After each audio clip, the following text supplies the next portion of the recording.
receiver, Texas. I do find it funny. This is the first time they've drafted a Like receiver 15, 20. in so long, and we drafted a better one in the second round. I like Matthew Golden, no, but I like Luther Burton way more. He's way more explosive with the ball in his hands. Um, Second round pick, Anthony Belton, offensive tackle, NC State. Pick three, round three, pick 23, Savion Williams, TCU wide receiver. I like that pick. I kind of watched him a little bit. Um, Round four, pick number 22, Baron Sorrell, edge, Texas. I like that pick too. Round five, pick 23, Colin Oliver, edge, Oklahoma State. Round six, pick 22, Warren Brinson. Y'all like Warren's, huh? Nope, my bad. Barron and Warren. Well, you know what? When I see these people who are on the edge, and I see them in the Big 12 and the SEC, I'm always expecting quality players. Yeah. That's just what I think about, those two conferences. They do always have ridiculous pass rushers. That's why I respect the guys coming out of Alabama and so on, out of Georgia, because most of them run just really gritty defenses. Well, this guy is a defensive tackle out of Georgia, the Warren Brinson. Seventh round, pick 21, Micah Robinson, cornerback out of Tulane. Seventh round, pick 34, John Williams, offensive lineman, so he's probably an interior, Cincinnati. Yeah, offensive tackle. Okay, why not fucking put tackle? Why? Normally when I see stuff like that, it's because guys have a tendency to move around. You know what I mean? Which he probably does. Let's grade the Green Bay Packers. B. I'm gonna go C. C plus. Yeah, I'm gonna go C. I'm gonna be honest. They reached for some players. They got depth, but a lot of those guys aren't gonna, you're projecting with some of those, picks. Like I said, it's the first time they've drafted a fucking receiver in the first round in 20-something years, and we drafted a better one in the second round. So Who was that? Donald Driver last time they got receivers like that? It might be. It was way back in the day. It's been quite a while. The offensive tackle, NC State, there were better tackles available. Savion Williams, he's a nice addition. The last time they drafted a wide receiver was 2002, Javon Walker. Oh, Javon Walker. That was Chip, that's still 23 years. yeah. That's That's a long time. So A lot of football has been played in between. I'm saying though. wow. Wrapping things up with the Minnesota Vikings, their first round pick, they drafted Donovan Jackson, guard out of Ohio State. Ty Felton in the third round, wide receiver Maryland. Fifth round, first pick, Tyron Ingram Dawkins. I'm going to just say how I fucking said it. Y'all got to start naming y'all kids better. John. or not necessarily that, but come on, man. This nigga named Tarian. What the To what Ryan the Ingram fuck? Dawkins. I feel like one of the teachers, the substitute teachers, sitting there trying to do roll call. Tarian, Tarian, nigga, just raise your hand. You know who you are. That's Anyway, that's like A. Aaron. Hey, Ryan. I mean I get that. Aaron, it's just, okay. Yeah, But anyway, Aaron, yeah. he's a defensive tackle out of Georgia. Kobe King, 6th round pick 25, linebacker, Penn State. Round 6, pick 26, Gavin Bartholomew, tight end out of Pittsburgh. That's a hell of a name there. Nice Irish name. If we're grading their picks, I don't. C minus. I don't. I do like Ty Felton. I like Ty Felton. I like Donovan Jackson. I do like Donovan Jackson. They did a lot on the offensive line, so they had other needs they could have addressed there. But I get it. Like when you're getting guys out of free agency, you don't know necessarily how it's going to play out long term. So you always want to have somebody who's in the wings, kind of learning and developing. So I get it, but You could have did more. I'm also go C minus. What about you, MT? What you think? I was gonna go C because it's average. Definitely average. I'm just, I still got a lot of questions about Minnesota though, because the QB situation is still up in the air to me. I got a lot of questions about that. Yeah, so right now their quarterback. Is Sam Howell. Yeah, they just traded for him. Well, not just traded for him, but they traded for him like shortly after the draft. So let's talk about it briefly here. Shedeur falls to the 5th round, pick 144, where he got drafted by the Cleveland Browns after they drafted Dylan Gabriel in the 3rd round with the 94th pick. And they picked consecutive quarterbacks. Like the two quarterbacks that were picked were both picked by the same team 2 rounds apart. Well, you know what? A lot of the chatter on the internet was that he tanked a lot of his team interviews because he didn't want to go to certain teams, and that there's always some nuances behind the scene that the general public is not aware of. So I feel like you have some empathy for the young brother. Man, it's like, I think that's a message. Like, all right, you don't get your guaranteed on top of it. You know what I mean? Like you said, like Dylan Gabriel. And then, all right, let's go get your, like, it just don't. So my synopsis of the situation is a little different than most people, because what I hear is racism. Mm-hmm. That's bullshit. I don't think it's racist. If it's racism, then why would the first pick in the draft be a black quarterback? No, I think it's Sanderism myself though. Yeah. No, what it is, you're not bigger than football. Exactly. You're not bigger than the Shield. That's what I'm trying to say. You know what I mean? He came in like he was. You can't have the kind of mentality that you do with the kind of play, right? Like, there's some teams that are just flat out looking at you like we'll deal with the bullshit if you're just like way more talented. Peyton Manning or something like that, John Elway. The crazy thing is I heard like guys like Colin Cowherd come out and say like people can deal with the Caleb Williams, like his shit with the fingernails, like that rubs some people the wrong way. I mean, you got old billionaire owners that don't really understand like the new generation and shit, but the talent level was high enough to be like we can overlook some of the antics, the crying on the sideline in your mama arms. Like some people were questioning toughness. It's just like the talent level was high enough to be like, okay, you don't have that kind of pull to be bigger than the game of football. And it's like going in and tanking some of your, because we got a report that came out that the Giants was one of the interviews that he tanked.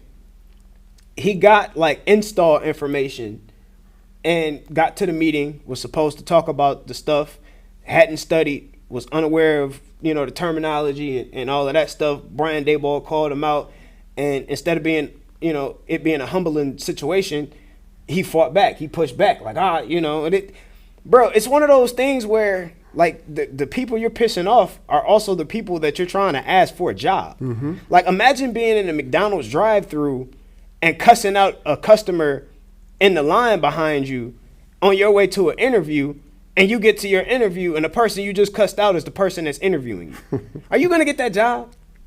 I don't know. Well, I've been hearing all these comparisons about Peyton Manning and the crew. And I was like, you can't really compare him to Peyton Manning because of the talent disparity. Peyton and Eli were like tier 1 quarterbacks who, arms, accuracy, not to mention lineage. But, to me, he came from a mediocre kind of program. I'm going to be honest, the Manning shit I push back on because Arch didn't win shit in the NFL. Exactly. That was Peyton that was just so fucking great. Mm-hmm. It was Peyton that kind of paved the way for Eli to be able to be like, okay, I'm not doing that. You got Arch and Peyton, but had Peyton not been shit in the NFL, or if his rookie year would have continued being a trend where you throwing, like you're productive, but you're throwing 1 million picks as well, yeah, Eli wouldn't have been able to do that shit. Well, that's why I say that's why I talk about the talent level. But I thought it was apples and oranges. Yeah. Because all they see is the racial component.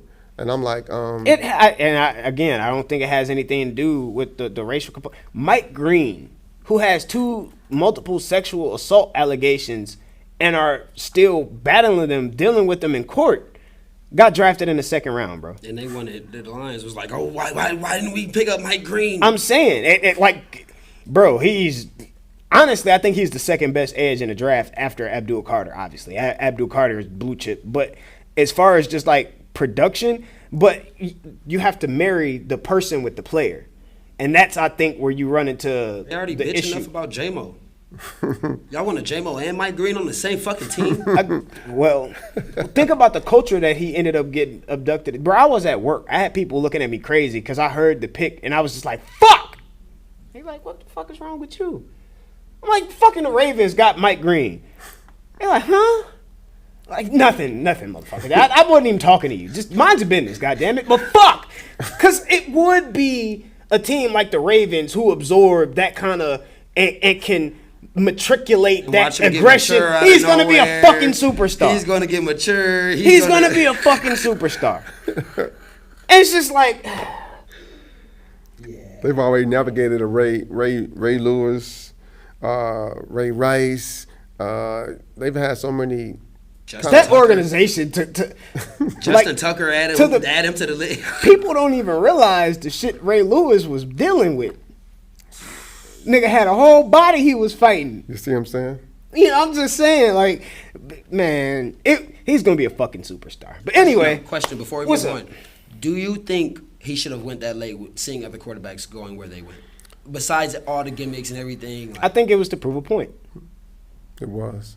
like football wise, do you think he should have went that late? I actually like Shador. I do think he's talented. He's not from an athleticism standpoint, which I don't need my quarterback to be super athletic. He's accurate.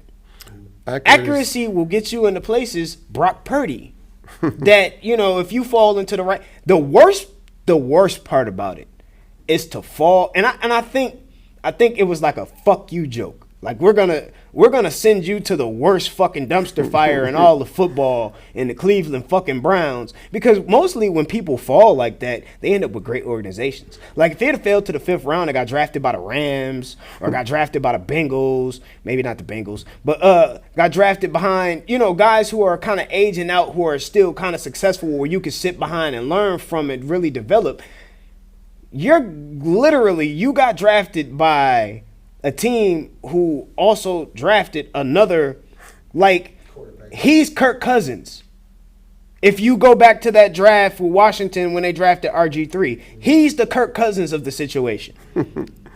I think he's a better quarterback than Dylan Gabriel. I think it shouldn't be a problem. If I'm Deshaun Watson, you should just, you know, enjoy getting ready to play in the UFL or CFL or. I was gonna say, is he still even in the equation? I mean, he's still on the payroll, but. You know, he need to go to a couple more massage parlors and get his shit back together, because Stop going. That's what you need to stop going, obviously. Shit. I don't know. I always thought that his his psyche is so fragile now that any kind of mishap or anything that goes wrong on the field, he's overthinking things. I think he is a broken person. Yeah, I think that he's a part where his life where like it's like one thing after bro, you another finesse after the another. NFL right off into the sunset. At dog. this, but you know he's trying to prove that point that I didn't finesse the NFL, and then it's like okay, Yeah, I'm you did. good, and then injury, and then all. Like, Yeah, it's like, you oh, did. brother, That I is, can't and catch I mean, it all plays a part in it. Mm-hmm. But bro, you got the biggest guaranteed contract in NFL history, and the owner of your team, your boss, just came out and said, "Yeah, we made a mistake." Mostly when people fuck up like that, they try to, you know, ride that decision out. You know, the ego plays a part into it. It's ego. They didn't give a fuck. But anyway, man, we got to cover some of this NBA basketball. We got the playoffs going on right now. A lot of series looking like they coming to a close here pretty soon. One of them I'm hoping that isn't coming to a close. We got to talk about the fucking end of this Lakers game. 'Cause that was some bullshit. Down 1.9 seconds to go. Ant slips. Ball falls out of bounds. It's a turnover. Ball should go to the fucking Lakers. We should have an opportunity down 113 to 114 to take the last shot. Instead, Ant gets to bitching and fucking crying, which y'all complain fucking LeBron do all the goddamn time, like he's the only fucking person in the world to do it. But He gets the bitching and crying. They overturn the call. Ant shoots 2 free throws. They go up 116, 114. I mean, not my bad. 113, 116. Austin Reeves got a good look in the corner. Needs a 3 to tie it. He misses. Game over. Frankly, I thought that had he hit that score, that corner 3-pointer, It'd have been nice, but you still went to I overtime. thought the Lakers were gassed. And they were. They were played the gassed. entire second half. They were gassed, and I was thinking Niggas played 50 minutes. That's what I'm saying. I said, "There's no way you're gonna tell me that Luka and LeBron could have withstood an overtime period." What's so fucked up? And like, even if you go back to Game 3, like Luka's production was shitty because he had a stomach virus. Mm-hmm. So LeBron took over, and LeBron got gassed at the end of the game. Mm-hmm. Like he had like 38. I'm like, yeah, LeBron gonna give us 45, and he ended the game with 38. I'm like, shit, that's that 40-year-old man. He's unable to pick his spots right now, and I think the worst thing that is hurting the Lakers, like even if we do miraculously pull off this comeback, you didn't want to expend that much energy in round 1 They're expending a lot. just to have another defensively sound team in either Golden State or Houston sitting there once you come out of this series. And I think that It's not ideal. Houston is not only defensive minded, they're also very athletic They're athletic and young. and young. Um, I mean, you can't coach experience. You got to live experience. But that youthful exuberance. I mean, if they're gonna let them play like they have been in this playoff series, there's gonna be a lot of running and a lot of athleticism. I'm gonna be honest. I watched that fucking phantom LeBron call literally, no exaggeration, 100 times. I don't see it. It's more contact in the Cade turnover in the Pistons Knicks game that we're gonna get into here in a second. But it's like, damn. But a superstar call is a superstar call. And see what Superstar bullshit. The nigga, that's the face of the fucking league. Yes, but that's also the fading face of a league versus the possible emerging face of the The league. nigga done already told you he don't want to be the fucking face of the league. Yeah, well, that's he want to nut in bitches and just give them the child support money up front. but that's the a key recipe. He say stay out my personal life, nigga. Because- It's personal for a reason. What I've always seen with the NFL and NBA is I've said this a zillion times. They love a narrative. So you can take this guy who, just like Charles Barkley once said, "I'm not a role model," and you force him to be a role model, and then he accepts it graciously, and now everybody's all happy now because he riding to the sunset. We're good. It's a narrative. Man, fuck that. That was It's a some, narrative. That was some bullshit. But then again, he said, I did my Euro step, and when I do my Euro step, this is what Ant said, I always swing the ball down super low. All he could do was grab my wrist. And in the replay from the whatever that Falcon Cam said, So he did grab his wrist. if you go back to Game 3, it was the same kind of call on LeBron when they said LeBron taking the ball and this nigga grabbed his shit like these, and he said, "Well, I grabbed the ball first. No, challenge it. I grabbed the ball first." I'm sitting there looking like, yeah, and the people in the media are sitting there like, well, yeah, he did touch the ball first, and then as a result of touching the ball first, then he grabbed his arm, and it's just like, bro, they make shit up on the fucking fly as the shit goes. When they were That's saying, bullshit. When they were saying, and I watched them explain some of these calls, he made an honest defensive posture, and I was like, what the hell does that mean? But A legal defensive, what they call. I'm like, but you got Rudy Gobert fucking elbowing LeBron in the back of the head, getting technical fouls and shit. Like, bro, I don't want to go to work with my blood boiling. This shit finna piss me off all over. The way I look at it, though, is I think the league is definitely in transition right now, and they don't want to admit that they're ushering LeBron out, and they're ushering in a whole new generation of players. They probably wish they still have It's a Ja natural Morant. progression. It's a natural progression. I mean, it's a natural progression. Anyway, we got to get into some of the other games. I do want to say, y'all got to play better defense on the perimeter on fucking Ant. Bro, you can't sag off when he's dancing on the three. I don't know why they do that. When he get to dancing, he's not trying to cut to the basket, bro. He's trying to get a fucking shot. Like, you got to stay glued to the nigga. I saw that. When I was watching the game, I was like, listen, when you take 2 or 3 power dribbles and you ain't going nowhere. You're not going nowhere. You're about to shoot trying the to ball. create space. You're getting, not just creating space, you're also getting your rhythm down. As a person who used to dance like that myself, I know I'm on that third dribble. I'm just getting my rhythm. I'm not even trying to pass it, and I ain't trying to go by you. I see you on your heels. I'm getting my rhythm. That third dribble, I'm already cocked already. If you don't see that, that's shame on you. Man, MT talked like he was in the NBA for real. Let's get into some of these I just other understand series, basketball. man. When I watch like Boston and when I watch Boston and Orlando, Magic. Ben Carroll does the same thing. You can see when he's going to shoot the ball. He's getting that rhythm, that rhythmic dribble. He ain't trying to drive on you. He's watching your feet. He's dribbling, watching your feet.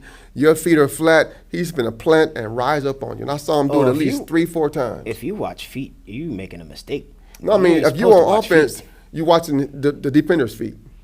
Okay. And then, see, when I'm playing offense and you straddle me, I got a foot, you got a foot, I got a foot, you got a foot, you straddling me, I'm about to do you because you're not squared anymore. And I was watching them do that. Pause. But I'm watching them do that to him repeatedly. I'm like, listen, when you straddle a player like that defensively, if he steps back because of the angle you've given him, he's going right by you because you're out of position now. And if he knows anything about a drop step because you straddle him, he can sprint off of you easier now. Man, you naming a lot of moves that you don't like seeing. You know what I'm saying? I'm just saying. There'd have been penalties in your day, MT. I'm just saying, old school. I know about a spin move and how I'm you just set. saying, old I school. know how to set up a That's spin a move. carry. You can spin without carrying, but I know how to set up the one thing we learned back in the day was how to set your move up. That you definitely got to be able to set it up. Dame tore his fucking ACL, and the Bucks look dead in the water, down 3-1. Indiana, they lost to Indiana. They 129 to 103. They lost to athleticism. I mean, we both called that series though. That was, I mean, that they I got didn't into predict. it. I didn't predict Dame coming back, let alone him fucking tearing his ACL. Just like, bro, that shit's terrible. He's been in the league how many years now? It's been a while. Exactly. He an OG for sure. The Pistons got robbed in a heartbreaker, down 3-1. Losing game 94-93. And they started off that game so slow. Terrible. Like, at first, they was like down 12-14. I'm like, oh, shit, this about over. And they, dug their way back at the end of the second quarter. Cat can't hit them threes like that, man. No. Cat out there looking like fucking Kevin Durant, hitting fadeaway jumpers and Yelling in deep people's threes. And faces, he got an ugly ass set shot. hate his shot. He don't elevate. That I'm like, bitch why? It's butter though. Why are you not blocking that? He tall. I was just finna say he tall as hell. He like DeMarcus Cousins. Like DeMarcus Cousins had that same. He wouldn't jump, but It's there. It's not. There's no arc on the ball either. It's a straight. And you got Durham who jumps out of the gym. I'm like, dude. Well, that's what made him go out to the three because they was bullying him in the fucking paint. Yeah. It's like, all right, well, let me come out here, and if y'all gonna give me the space, then. But he hit motherfuckers with size up moves and hezzies and shit. This is like, bro, you can't do that. Y'all can't have that. The one move that I hate, and all the NBA players do it now, and is they push off. Oh man, Luka loves doing that. Hate that. He gets that little bit of space. See, you couldn't do that back in the Little bit day. of space. Back in the day, they called that an offensive foul. But I saw Steph Curry That's does so it. crazy. Luka does it. He be offensive foul, but line up on defense like these. I see it all the time. I say, you know what? That is an unguardable play because you're already going in that direction. It's not a basketball play. It's not. You're already going in that direction, and I'll give you a little nudge to go. Mike did it on Byron Russell for his Utah Chicago. You want to go that way? Go for it. Give you a little nudge, and you already got momentum going already. And Mike's, I didn't push him off. He was already going that way. And it was a no call. Of course. It's a no call. Of course. It's a no call. So I look at it and I say, But it's funny, he'll on that bring that new shit age up when shit. we not having that debate. But I'm He saying- acknowledged that bullshit. I mean, it's an unfair advantage. And the way I played basketball was there because I had a referee break it down to me when I'm playing in the pro-am game. Anytime you get an unfair advantage, we're calling it on you. I mean, And well, what the fuck you call a mismatch? I'm talking about physical contact that gives you an unfair advantage. If I'm stronger than you, that's a unfair advantage. It is. That has that like It is in today's NBA, but back in the day, we had a verticality principle. If I beat you to the spot, You either got to go around me or go over me. You can't go through me. Oh, so illegal defense. No, but when Shaq came in the league, they started allowing Shaq to root people out Here you go. because nobody did it before him. I mean, but remember when Shaq came in the league? Shaq had footwork, bro. He did, but he didn't. When Shaq hit 300 pounds, that was all done. He like, I ain't got to go around you. I just go through you now. Shit, Shaq was also. I mean, he still hit people with. He still had footwork, spin moves. Like it's just like that one move where he just dunks on a nigga and then pushes him off. It's just like that's the only thing people think about when they see prime Shaq. It's just like it's nuts. But anyway, we gotta get through the rest of this shit. I gotta get the fuck out of here soon. Golden State. They ain't even played yet. They play tonight. They're up 2-1. No, they're and- not. The series tied 2-2, ain't it? No, it's 2-1. Oh, yeah, you're right. And the whole you're right. thing Game is, 4 is tonight.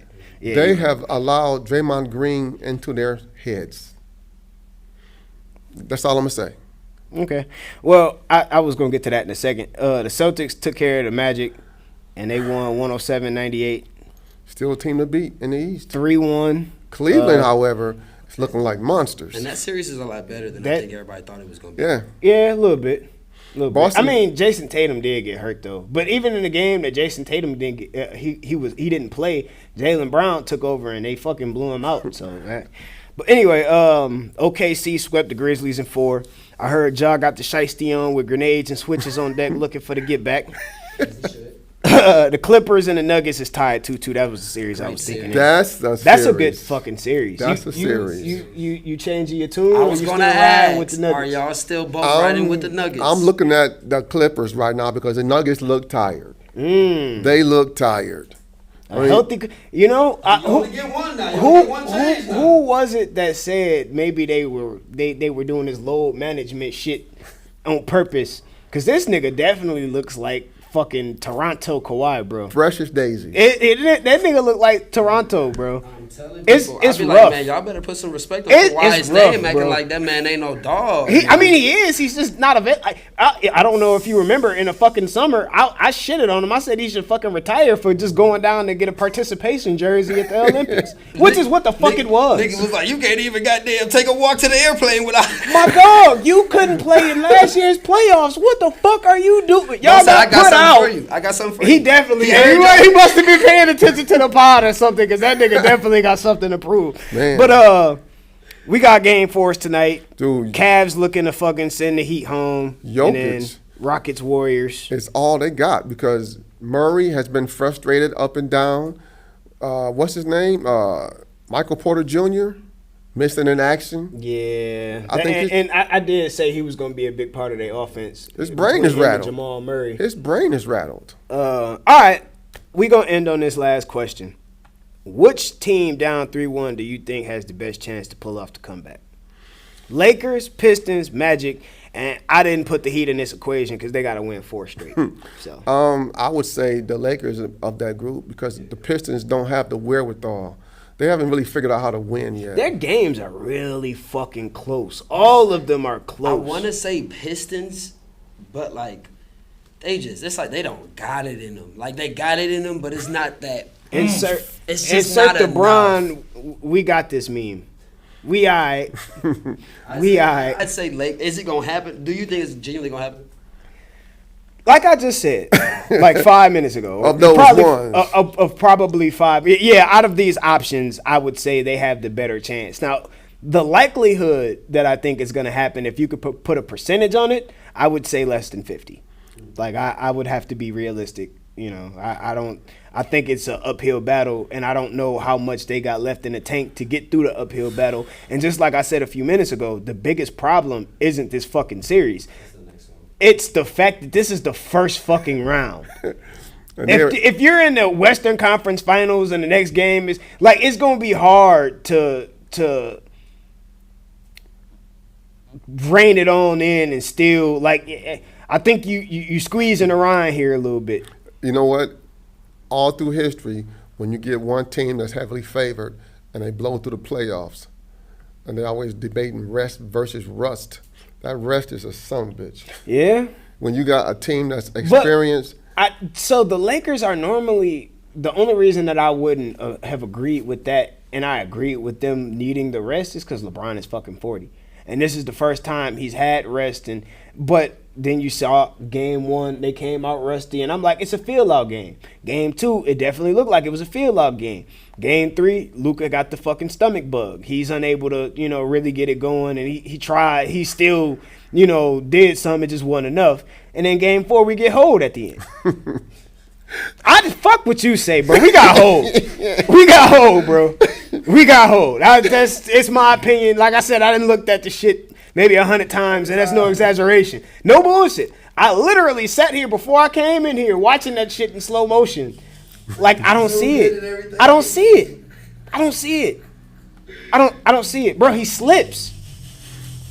I would. What the reason that I say I don't see it is because if him reaching for his wrist is causing him to fall, then I will say, okay, the only reason that the ball resulted in a turnover or the play resulted in a turnover is because LeBron commits this play and it's an act.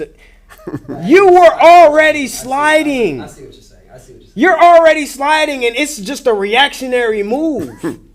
The ball is the play plays out how it plays out because you slid, not because he reached for your wrist. That was a little bitch call, in my opinion. I would attribute that to one thing, and it's good old fashioned in the playoffs: home cooking. Is that a foul to you? It wasn't really a foul, but I mean, slow motion and real time. It's different. It's so different. But you go review the shit, talk to the motherfuckers in Secaucus, and then come back. Like, you had the call right the fucking first time. My nigga, it ain't like you reversed the call and then like, oh yeah, we reversed it back. Like, you made the right call the first time and then made the wrong call and committed to the wrong call. That's bullshit. That's all I'm saying. Just stop playing with me. That's some bullshit, bro. That's some bullshit. I mean, I look at it like this. I say, well, at least you got the option of having a call reviewed. We didn't even get that courtesy. We just. I think they spent it already, though. Game is over. They already had used their challenge. I'm saying, but it's within the last 2 minutes, the league should have said, wait a minute. Hang on. I agree. Review that because that was. I agree. That was some bullshit. Like, again, it was more contact in the Cade play at the end of the game, and it resulted in them losing. And it's like they let the turnover ride. You know what kills me about this whole situation? I listen to Reggie Miller, one of the biggest whiners of all time. I listen to Kendrick Perkins. He whined a lot. All these guys who used to whine when they're players are not complaining now about I'm like, dude, it's hypocrisy. It's just you don't get that privilege because you're one of the biggest whiners ever. It's fucking hypocrisy. And what they're doing is they're protecting the shield.